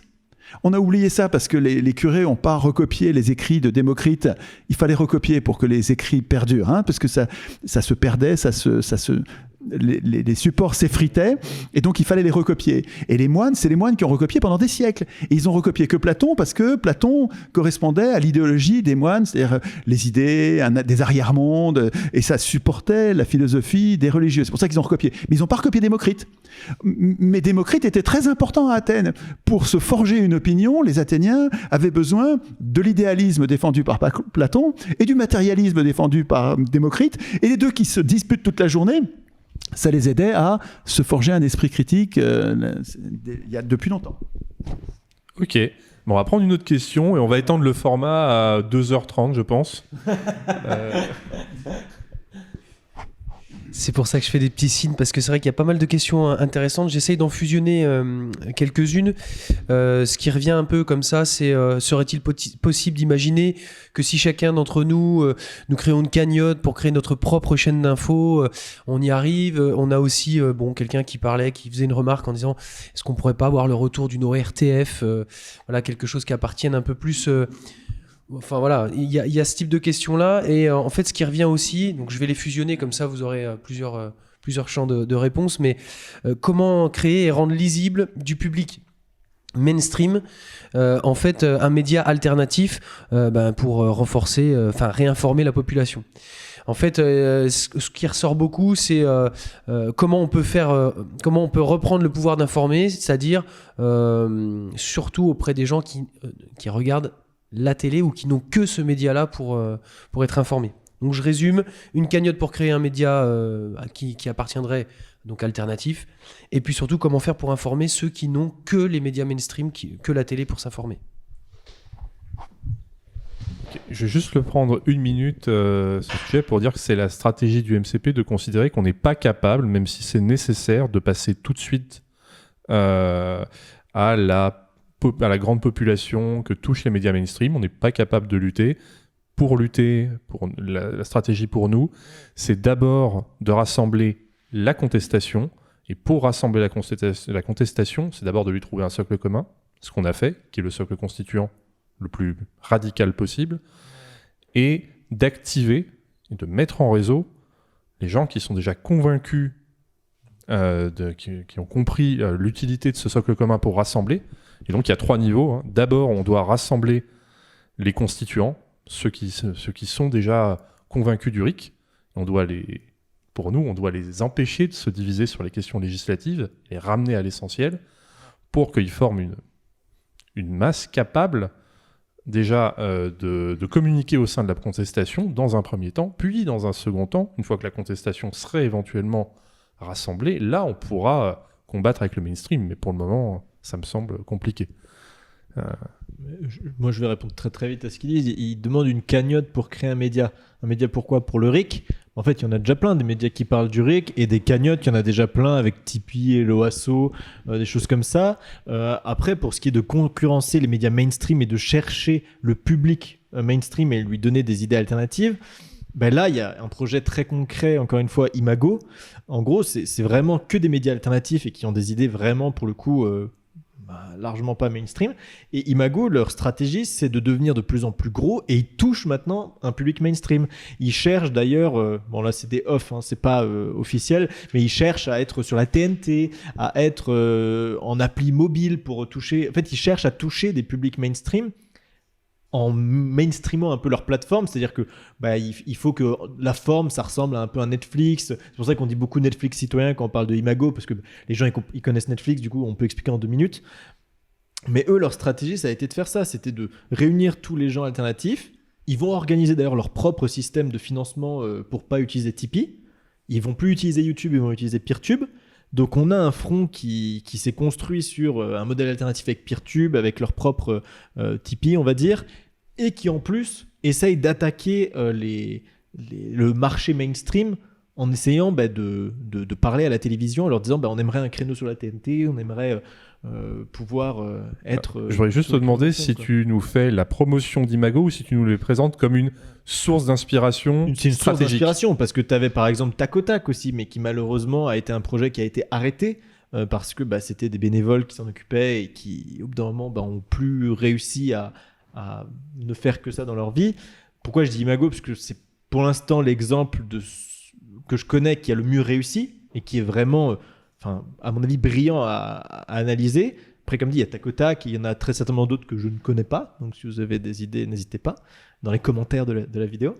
Nous, en fait, avec Demos Kratos, on co-diffuse sur Imago aussi, parce que on co-diffusait aussi sur Tac au Tac, on co-diffusait aussi sur plein de projets similaires, mais qui ont du mal à rentrer en compétition avec les médias mainstream, alors que Imago, ils ont cette vision aussi de pas juste être un front de médias alternatifs pour des gens qui veulent de l'information alternative, mais un front de médias alternatifs pour tout le monde. Ils avaient même au début réfléchi à faire une petite box à offrir à tes parents pour qu'ils puissent brancher à la télé et voir ça à la télé comme une chaîne, tu vois. Ils avaient cette logique dès le début de se dire, c'est pas que pour les gens alternatifs, il faut qu'à ta grand-mère, tu puisses lui offrir ça sur le décodeur et elle voit ça le soir. Et ils réfléchissent aussi à mettre par exemple toutes les vidéos sur un flux live qui tournerait constamment pour que des gens qui arrivent dessus, tu puisses zapper comme à la télé et qu'il y a un truc et ils découvrent. Et donc ils cherchent à non pas être une forme alternative, mais être une forme mainstream que tout le monde peut avoir, mais avec un fond alternatif. I-M-A-G-O. Ouais, Imago. Et... Ok, c'est vraiment en tout cas, il y a plein d'idées techniques à réfléchir. Et si tu dis qu'ils travaillent aussi sur la question de la démocratie, mine de rien, ça mériterait une discussion. Voilà. Bruce, est-ce qu'on a d'autres questions ? Oui, il y en a, effectivement. Bon, on se donne encore quelques minutes parce que c'est intéressant tout ça. Bien sûr, on a encore un peu de temps. Donc là, après, au niveau des votes, on est à peu près équilibré. Donc là, on a... pouvons-nous interdire l'information marchande ? Si les médias sont financés avec de l'argent public, ils n'ont pas utilité d'engendrer d'autres bénéfices en proposant du putaclic ou du sensationnel. Ou pouvons-nous identifier les médias marchands et les dissocier des médias publics ? Voilà. En gros, pour résumer, est-ce que on découple totalement l'information de l'argent ou est-ce qu'on informe sur, comme sur les paquets de cigarettes, attention, ce média-là est privé et a des idéologies. Ça semble évident que ce qui mine le monde aujourd'hui, c'est le conflit d'intérêts, que ce soit sur la santé, avec les big pharma, que ce soit sur la politique, avec le fait que les représentants soient cooptés au sein même des partis, voire les leaders des partis, et donc les médias, on va dire ça fait les trois piliers qui constituent notre existence, sont sous le joug de conflits d'intérêts énormes, donc ça devrait être la base. Naïvement, j'avais été surpris, une personne que je connaissais qui est écrivain, qui est auteur, qui a des réflexions sur le monde, je lui ai dit, est-ce que ça te... Non, il m'avait dit, mais pourquoi tu cites que la fondation Bill et Melinda Gates subventionne le monde à hauteur de 2 millions d'euros par an. C'est un non-fait. Et j'avais été surpris, mais je dis, mais une fondation américaine qui sponsorise un média français, le plus grand, entre guillemets, média français, c'est un énorme conflit d'intérêts. Lui ne voyait pas le problème. Donc non seulement il faudrait l'afficher, mais en plus il faudrait expliquer aussi, parce que maintenant d'afficher, ça suffit plus, parce qu'il y a tellement, je pense, au fond de la société, la corruption est tellement tacitement acceptée, que ça a tellement gangréné, c'est tellement acquis, qu'il faudrait, en plus de l'afficher, faire un travail pédagogique de dire la vraie information, ce n'est pas cela. Et c'est pour ça que, dès le départ, ta première question, c'était de dire est-ce qu'il faut adjoindre les médias tout de suite au RIC ? C'est absolument et fondamentalement oui, parce qu'il faut faire un travail de décortiquage minutieux et il faut bombarder certains principes qui ont été acceptés. Oui, le PDG de Free possède tel média, Lagardère possède tel média. Bon, c'est bien, c'est comme si c'était des mécènes. Ces gens-là perdent de l'argent avec les médias. Mais ils sont là pour vendre. Et je pense que c'est toute une idéologie à déconstruire. Et que c'est un travail d'affichage plus d'explication. Oui, il y a un conflit d'intérêts. Et c'est énorme. Quand on arrive à des gens comme Patrick Lelay qui disait « Nous, notre travail, c'est de vendre du cerveau disponible », de l'afficher du temps de travail, du temps de cerveau disponible, de le dire ostensiblement, c'est-à-dire qu'on est en position de dire « Je ne vais même pas perdre de part de marché en le disant ». Tellement je suis sûr de ma force, c'est que même si je suis dicté, si mon patron c'est la pub, c'est pas grave. J'ai une position d'hyperpuissance. Donc, de mon point de vue, oui, il faut l'afficher, mais c'est que 50% d'une éventuelle solution. Ok, on va prendre une dernière question, ça marche ? Donc celle-là, elle est décomposée en 2 parties. Donc comment résoudre le problème des fake news ? Vous en avez un peu parlé tout à l'heure, la qualité de l'information. Une fois propagé, le nombre de personnes touchées par le démenti, l'éclairage ou tout simplement disposé à ne pas rester sur la fake est faible. Et ensuite, le temps et l'énergie nécessaires pour chercher soi-même les infos est énorme. Nombreux consomment l'information. Comment changer la donne ? Je reprécise juste parce que je suis pas sûr que tu avais bien compris vu comment tu as sourcillé. C'est le moment où il dit que même quand on a l'information qui nous parvient au bout d'un moment que c'était une fake news, on a tendance à pas forcément changer notre avis parce qu'on a peut-être envie d'y croire ou quelque chose comme ça. Les biais de confirmation, ouais. C'est difficile de changer d'avis, hein, c'est parce qu'il faut admettre qu'on s'est trompé. Et à l'école, et je suis bien placé pour... Enfin, je suis un de ceux qui j'ai été confronté à ça toute ma vie, puisque en tant que prof, on est comme poussé par la société à diaboliser l'erreur, à chasser l'erreur et à faire... on note mal quand il y a beaucoup d'erreurs. Alors que nous devrions dédiaboliser l'erreur. L'erreur, c'est vraiment la seule façon de progresser. Et il faudrait arriver à trouver une façon d'évaluer l'erreur sans la dévaloriser, sans que ça donne l'impression que celui qui s'est trompé a été faible, a commis une faute. Presque il faudrait valoriser celui qui s'aperçoit qu'il s'est trompé et même mieux le noter parce qu'il s'est trompé, mais maintenant il s'est corrigé et donc l'erreur elle a disparu puisqu'il s'est corrigé.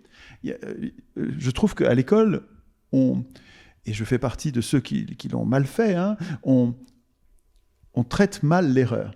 On la comptabilise et on la fabrique en notes et on produit finalement sur toute la société une espèce de culpabilisation de l'erreur alors que c'est un non-sens. Nous nous trompons tous tout le temps. Si quelqu'un vous dit qu'il ne se trompe pas, méfiez-vous de lui. C'est évidemment un arrogant, un imposteur. Tout le monde se trompe. On ne sait pas où. Nous ne savons pas encore où. Et normalement, si on est câblé honnêtement, quand on s'aperçoit qu'on s'est trompé, on change. On s'arrête de se tromper, on change d'avis. Mais il y a vraiment un frein à ce changement d'avis parce que c'est honteux de s'être trompé. Et c'est pas bien, ça, c'est pas définitif. C'est une question d'éducation, là. Et il me semble qu'on devrait dédiaboliser l'erreur. Comment résoudre le problème des fake news ? Attends, fake news, c'est comme extrême droite. C'est un mot complètement élastique qui est utilisé par tout le monde pour insulter l'autre et pas avoir à produire la démonstration.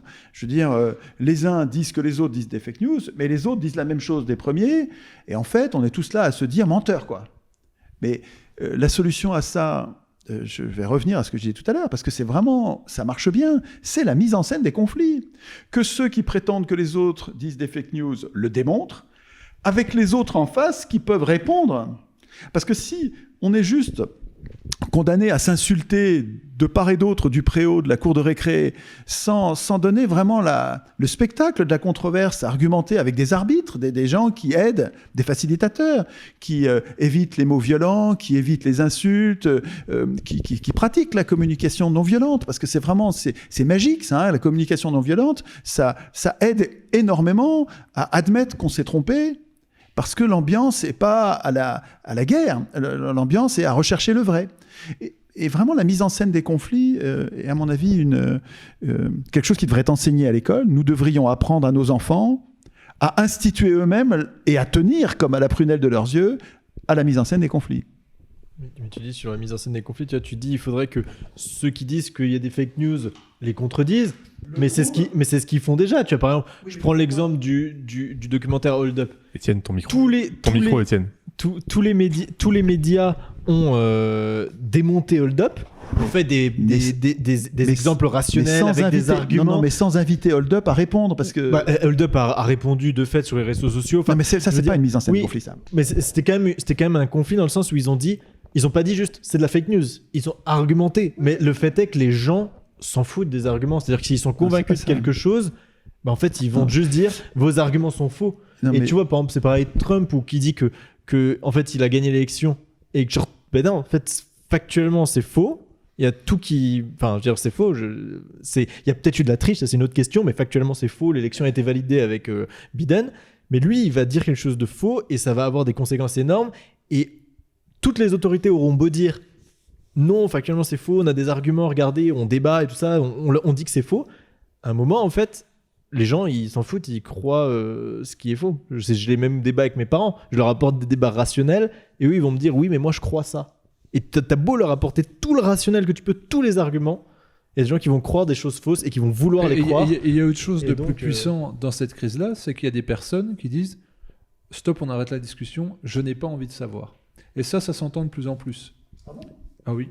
Mais là, c'est au-delà des fake news. C'est-à-dire que Oui, juste. non, mais Ouais. Oui, non, mais c'est quelque part, c'est-à-dire, il y a un narratif qui arrive, quelqu'un qui est accusé de fake news, mais comme tu le disais, c'est soit ce renversement, cette transformation, ou alors ce mea culpa, il renvoie quelque chose de trop violent. C'est-à-dire, on m'a menti, j'ai imposé le mensonge ou je me suis trompé. J'ai cru, ouais. Ouais, j'ai cru. Donc, il y a une autoprotection intérieure qui fait clac, je bloque, et quelque part, bah oui, Ah oui, je change plus d'avis parce que j'ai pas envie d'admettre que j'ai eu tort. Et là, ça revient sur ce que tu disais. Il faut laisser aux gens la possibilité d'admettre qu'ils ont eu tort et de changer d'avis. Sans perdre leur la dire, face. Ah, t'étais Sans un perdre la débile. face, Sans perdre la exactement. face, ouais.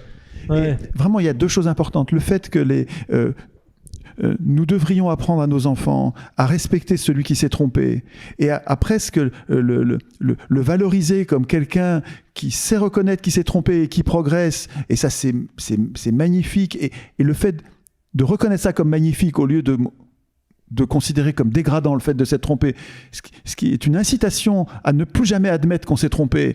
C'est réfléchir aussi. Et plus jamais donc réfléchir. Exactement. Ça, c'est vraiment un point important. Et le deuxième, j'ai oublié, mais bon.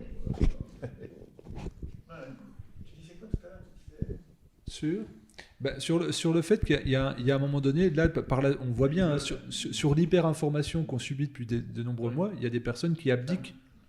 On abdique, puis quelque part, je vais quand même m'informer, mais peu importe ce qui est dit, il y a une espèce de je ne peux pas m'emparer l'info, et comme le disait Bruce tout à l'heure dans la question, comment je vais faire avec le temps qui m'est imparti pour, la chercher, 2, réfléchir, et 3, me positionner. Il y a déjà tout un... Et c'est là justement où les médias, la pluralité des médias, on va chercher quelqu'un qui fait la synthèse et qui nous propose un axe de réflexion pour construire et élaborer notre propre pensée. Ouais. Et c'est l'utilité de ce qu'on veut faire, en fait, c'est de parvenir à rassembler les gens sur l'essentiel de ce qu'ils veulent tous quand ils sont démocrates et mettre en scène ces conflits sur un lieu commun où les gens vont savoir que ici, ils peuvent trouver le débat dont ils ont besoin pour se faire une opinion et que ce sera un débat finalement neutre législativement vu qu'on aurait les différents points de vue. En tout cas, c'est là-dessus qu'on voudrait essayer d'aller et c'est très compliqué parce que forcément, si on commence à produire, je sais pas, disons tout simplement un souverainiste, on va sûrement en produire quelques-uns, eh bien leurs contradicteurs auront peut-être du mal à accepter de venir sur un lieu comme ça, de débattre avec. Ce qui est intéressant, c'est que le médiateur, comme disait Étienne, le médiateur, si lui, il est reconnu comme une figure d'autorité honnête, intellectuellement honnête, il va valider, il va mettre le sceau sur le débat en disant c'est chez moi que ça se passe, c'est moi qui donne le tempo. Et en gros, le spectateur ou le lecteur, si jamais les personnes sont accueillies sur une tribune papier, eh bien se dira je vais me sentir respecté, et quand bien même les souverainistes, c'est quand même extrême droite. S'il avait été chez lui, non. Les souverainistes, c'est pas l'idée de l'extrême droite. Non, mais je caricature. Non, mais je caricature. Étienne, il caricature. Et ton micro. Je caricaturais, je dis le spectateur lambda va lui associer ce qu'on lui dit dans les médias. Souverainiste, c'est extrême droite. Donc il serait tenté de ne pas regarder le débat d'un souverainiste. Tandis que si un animateur, un facilitateur de débat qui est là, la personne qui ne pourrait pas avoir accès au débat parce qu'on lui a appris à cataloguer l'idée de souverainisme dans l'extrême droite, va pouvoir venir. Et je pense vraiment à ça. on va dire, une figure morale, on va dire, d'autorité et d'intégrité qui garantit un débat sain, qui fait qu'on peut accueillir en fait n'importe qui. Comme dans une arène, il y a des règles, et puis il y a un gardien de quelque part. Genre de la David morale. Pujadas un peu. Mais c'est fou. Je peux pas ne pas réagir à ça. oui, Non, je pense sur que- le souverainisme. Non, mais je dis pas que c'est ça que tu dis, mais associer le souverainisme à la droite, mais c'est juste une. Bah, c'est ce qui est fait actuellement. Mais oui, mais c'est une malheureusement. aberration parce bien que le sûr. souverainisme c'est pas de droite ou de gauche. Le souverainisme c'est la démocratie. Enfin, comment est-ce qu'on peut être quoi, anti-souverain, anti-souverainiste? Mais les anti-souverains sont antidémocrates. Non mais dans internationaliste, il y a nation, il y a nationaliste. C'est-à-dire que tu peux pas être un internationaliste en niant la nation. Tu vois, il y a des apories, des difficultés incroyables. Vraiment, on met les idées à l'envers. Le souverainisme n'est pas de gauche ou de droite. C'est juste un synonyme de démocratie. Le souverainisme, ça veut dire... Le souverain, c'est celui qui décide. La souveraineté, c'est la possibilité pour le peuple de décider. On en revient à ce qu'on disait, c'était l'accès à l'information, par exemple, quand Aberrant de présenter ça comme image. Asselineau, il est classé extrême droite, et moi j'avais été surpris dans les présidentielles. Et je dis mais pourquoi, en fait, sous quels critères on classe un parti politique à extrême droite? Mais donc, c'est ce qui va faire que, par exemple, si Asselineau produit une opinion dans les médias, la majorité des gens vont dire ah oui, mais lui il est d'extrême droite, parce que j'ai vu dans mon parce que les partis sont classifiés, je sais pas qui ordonne ça, hein, c'est le ministère de l'Intérieur, oui, c'est exact. Et donc il a été décidé que l'UPR soit classé extrême droite. Non, mais c'est pas vrai. Étienne, ton micro. Tu es sûr? Ah oui, je suis certain que l'UPR n'est pas classé extrême droite du tout. L'UPR, il Alors, est classé attendez, je vous propose, sans pas. Je Non, vous par le propose juste ministère de l'Intérieur. que ce débat ne soit pas un débat sur l'UPR, Il est non classé. avec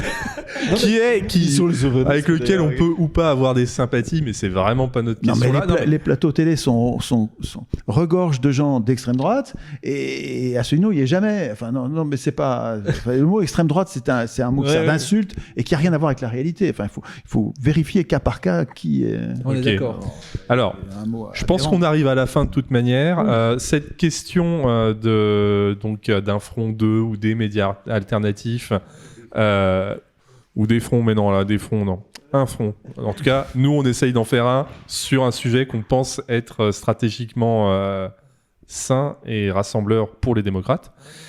On va la poursuivre donc en off pendant le week-end et on fera un atelier donc en live dimanche matin à 10h pour montrer où on en est, peut-être où on arrive à aller. Pardon ? Voilà. Ce ne sera pas les mêmes personnes, enfin il y aura Julien qui sera à la table, mais ce sera d'autres représentants de médias alternatifs, Bruce, qui lui est un liveur pour montrer peut-être un autre point de vue sur l'information, le partage. Sinon, là, tout de suite, Bruce, justement, qui nous a gentiment donné les questions, va aller sur notre Discord pour ceux qui voudraient poursuivre la conversation et éventuellement se renseigner sur le MCP, sur ce qu'on est en train de faire ou nous faire des propositions. Voilà, discuter librement sur le Discord. Et puis, la prochaine